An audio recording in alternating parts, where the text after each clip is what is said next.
भजन करो उस रब का जो दाता है कुल सबका। नमस्कार दर्शकों, भक्ति यह शब्द सुनते ही परमात्मा के प्रेम में व्याकुल आत्माओं के मन में भगवान की छवि और उनके प्रति समर्पण का भाव जागृत होता है। अलग अलग धर्मों में प्रभु को अलग अलग नामों से पूजा जाता है। कोई श्री विष्णु तथा उनके अवतार श्री राम श्री कृष्ण की भक्ति करता है, तो कोई शिव की, कोई दुर्गा जी को मानता है, तो कोई ब्रह्म को। तो क्या यह जरूरी है कि हम किसी एक ही प्रभु की भक्ति करें? दर्शकों, यह बेहद जरूरी है कि हम एक पूर्ण परमात्मा की भक्ति करें, क्योंकि सच भी यही है कि परमेश्वर एक है, चाहे हम उसे किसी भी नाम से पुकारें। जिस तरह एक देश का मुखिया राष्ट्रपति होता है, जो उस देश का सबसे शक्तिशाली नागरिक होता है, लेकिन मंत्री सांसद अनेक होते हैं, ठीक इसी प्रकार परमेश्वर एक है जिसने सर्व सृष्टि को बनाया, लेकिन देवी देवता अनेक हैं। तो हमें परमेश्वर को पहचानने के लिए सबसे पहले उसके लक्षणों को जानना बेहद जरूरी है। तो चलिए आपको सबसे पहले पूर्ण परमात्मा के लक्षणों से परिचित करवाते हैं। लक्षण एक, ऋग्वेद मंडल 9 सूक्त 82 मंत्र 1, ऋग्वेद मंडल 10 सूक्त 161 मंत्र 2 और ऋग्वेद मंडल 9 सूक्त 80 मंत्र 2 में बताया गया है कि परमात्मा अपने साधक के पाप नाश करके उसकी 100 वर्ष आयु बढ़ा सकता है। लक्षण 2, परमात्मा पूर्ण मोक्षदायक है। लक्षण 3, ऋग्वेद मंडल 9 सूक्त 82 मंत्र 1 में लिखा है कि परमात्मा ऊपर के लोक में राजा के समान विराजमान है, यानी देखने में राजा के समान दर्शनीय है। लक्षण 4, ऋग्वेद मंडल 9 सूक्त 86 मंत्र 26 में लिखा है कि परमात्मा यथार्थ अध्यात्म ज्ञान बताने के लिए अपने धाम से सशरीर पृथ्वी पर आता है और अच्छी आत्माओं को मिलता है। लक्षण 5, ऋग्वेद मंडल 9 सूक्त 1 मंत्र 8 के अनुसार परमात्मा शिशु रूप में सशरीर पृथ्वी पर प्रकट होता है और जल के अंदर कमल के फूल पर दिखाई देता है। लक्षण 6, ऋग्वेद मंडल 9 सूक्त 1 मंत्र 9 में प्रमाण है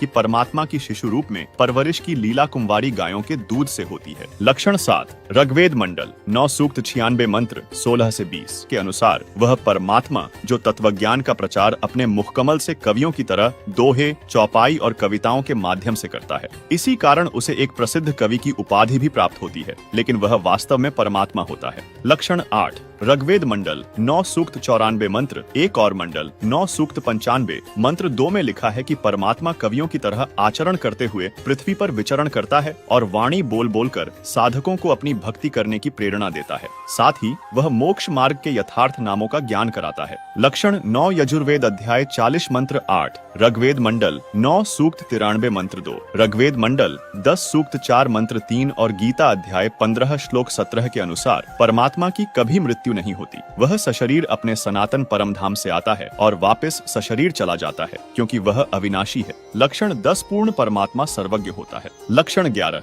ऋग्वेद मंडल 10 सूक्त 4 मंत्र 4 के अनुसार पूर्ण परमात्मा सच्चरित्र वाला होता है। दर्शकों, अब यदि हम वेदों के इन लक्षणों को ब्रह्मा, विष्णु व उनके अवतार श्री राम, श्री कृष्ण तथा शिव जी, दुर्गा जी और ब्रह्म की जीवनी से मिलान करें, श्री शिव महापुराण विद्येश्वर संहिता अध्याय 6 से 9 में, जिसके अनुवादकर्ता विद्यावारिधि पंडित ज्वाला प्रसाद जी मिश्र, प्रकाशक खेमराज श्री कृष्णदास प्रकाशन बम्बई है, में मिलता है, जहाँ काल ब्रह्म ने अपने पुत्रों ब्रह्मा, विष्णु, महेश से कहा है कि तुम ईश नहीं हो, अर्थात तुम परमात्मा नहीं हो। इसके अलावा श्रीमद् देवी भागवत के 3 स्कंध के अध्याय 4 और 5 में विष्णु जी स्वयं स्वीकार करते हैं कि ब्रह्मा, विष्णु और शिव हम तीनों जन्म और मृत्यु में हैं, अर्थात हम अविनाशी नहीं हैं। तथा श्रीमद् देवी भागवत के 7वें स्कंध के अध्याय 36 में दुर्गा जी अपनी पूजा को छोड़कर ब्रह्म की भक्ति करने के लिए बता रही हैं और उसका मंत्र ओम बता रही हैं। और ब्रह्म गीता अध्याय 4 श्लोक 5 में स्वयं कहता है कि मेरे और तेरे बहुत जन्म हो चुके हैं, तू नहीं जानता, मैं जानता हूँ। यानी अविनाशी तो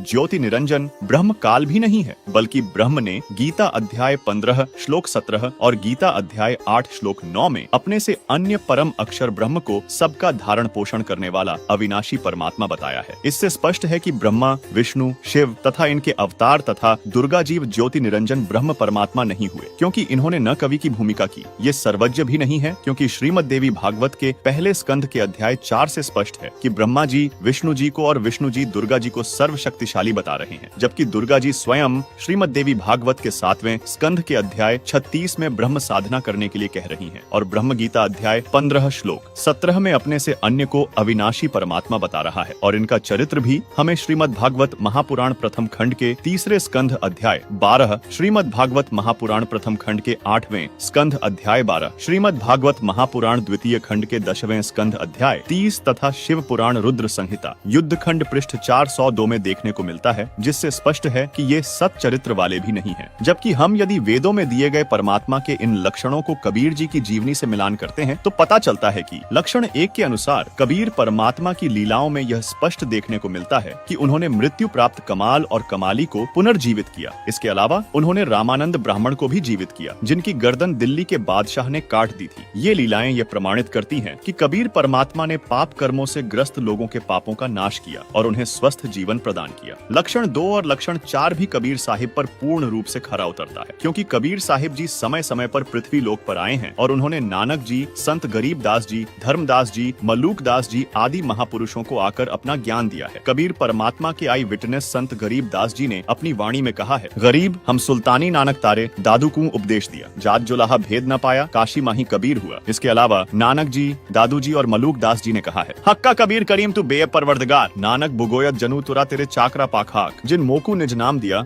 सोई सदगुरु हमार। दादू दूसरा कोई नहीं, कबीर सृजनहार। जपोरे मन सदगुरु नाम कबीर, जपोरे मन परमेश्वर नाम कबीर। वहीं संत गरीबदास जी महाराज की वाणी में प्रमाण है कि आदि रमैनी अदली सारा, जादिन होते धूंधू कारा, सतपुरुष कीन्हा प्रकाशा, हम होते तख्त कबीर ख्वासा। अर्थात कबीर साहिब जी राजा के रूप सतलोक में विराजमान हैं, यानी परमात्मा के लक्षण 3 पर भी कबीर साहिब जी खरे उतरते हैं। दर्शकों, यह सर्वविदित है कि कबीर साहिब जी नीरू और नीमा नाम के जुलाहे दंपत्ति को लहरतारा तालाब में कमल के फूल पर मिले थे, जिसका कबीर वाणी में भी प्रमाण है कि गगन मंडल से उतरे सतगुरु सत कबीर, जलज माही पोड़न किए दोहु दीनन के पीर। अर्थात लक्षण 5 से भी कबीर साहिब की लीला मेल खाती है। वहीं लक्षण 6 के अनुसार कबीर साहिब की परवरिश कुंवारी गायों के दूध से हुई थी, जिसका प्रमाण कबीर सागर अध्याय ज्ञान सागर के पृष्ठ 74 पर भी मिलता है। यह प्रमाण अमर ग्रंथ यानी सूक्ष्म वेद में भी है। गरीब अन्न ब्यावर कू दूहत है, दूध दिया तत्काल, पीवे बालक ब्रह्मगति तहाँ शिव भये दयाल। दर्शकों, यह तो सर्व विदित है कि कबीर जी ने कवियों की तरह आचरण करते हुए अपने ज्ञान को कविताओं, दोहों और साखियों के माध्यम से अपने मुक्कमल से प्रकट किया। इसी कारण लोग उन्हें आज भी एक प्रसिद्ध कवि मानते हैं तथा उन्होंने कवियों की तरह आचरण करते हुए मोक्ष मार्ग के यथार्थ गुप्त नामों का ज्ञान कराया था। कबीर साहिब ने संत गरीबदास जी महाराज को स्वयं बताया था कि सोहन शब्द हम जग में ले आए, सार शब्द हम गुप्त छिपाए। वहीं कबीर परमात्मा सन 1398 में सशरीर इस पृथ्वी पर प्रकट हुए और सन 1518 में सशरीर अपने सनातन परम धाम अर्थात सतलोक को लौट गए थे। यह प्रमाण कबीर सागर के बोध सागर खंड अध्याय अगम निगम पृष्ठ 41 पर भी मिलता है, जिसमें लिखा है, ना मेरा जन्म ना गर्भ बसेरा, बालक बन दिखलाया, काशी नगर जल कमल पर डेरा, तहाँ जुलाहे ने पाया। इसी विषय में संत गरीबदास जी ने कहा है, गरीब जिंदा योगी जगत गुरु मालिक मुर्शिद पीर, दोहों दीन झगड़ा मंडिया, पाया नहीं शरीर, जाकू कहें कबीर जुलाहा, सब गति पूर्ण अगम अगाहा। वहीं कबीर साहिब ने आज से 600 वर्ष पहले कबीर सागर के बोध सागर खंड अध्याय ज्ञान बोध के पृष्ठ 21 और 22 पर बताया था कि माँ अष्टंगी पिता निरंजन, वे जम दारुण वंशन अंजन, अष्टंगी और काल अब दोई मंद कर्म से गए बिगोई, 3 पुत्र अष्टंगी जाए, ब्रह्मा विष्णु शिव नाम धराए। जिसका अर्थ है कि ब्रह्मा विष्णु और महेश की माता देवी दुर्गा और पिता ज्योति निरंजन काल ब्रह्म है। यानी कबीर जी ने कबीर सागर में जो कहा वही देवी भागवत शिव पुराण में भी ज्यों का त्यों प्रमाणित है। इससे स्पष्ट होता है कि कबीर जी सर्वज्ञ हैं और सब कुछ जानते हैं। उन्होंने सभी धर्म ग्रंथों के गूढ़ रहस्यों को अपनी वाणी में समझाया है और भूत भविष्य तथा वर्तमान में घटने वाली घटनाओं का विस्तार से वर्णन किया है तथा कबीर जी का चरित्र बिल्कुल पाक साफ है, वे सत चरित्र वाले हैं। यह भी सर्वविदित है, यानी वेदों में दिए गए परमात्मा के लक्षणों से कबीर जी की सभी लीलाएं मेल खाती हैं। इससे सिद्ध होता है कि वेदों अनुसार परमात्मा कबीर जी हैं। इसीलिए हमें इष्ट रूप में केवल और केवल कबीर परमात्मा की भक्ति करना चाहिए, जिससे हमारा मोक्ष भी संभव है।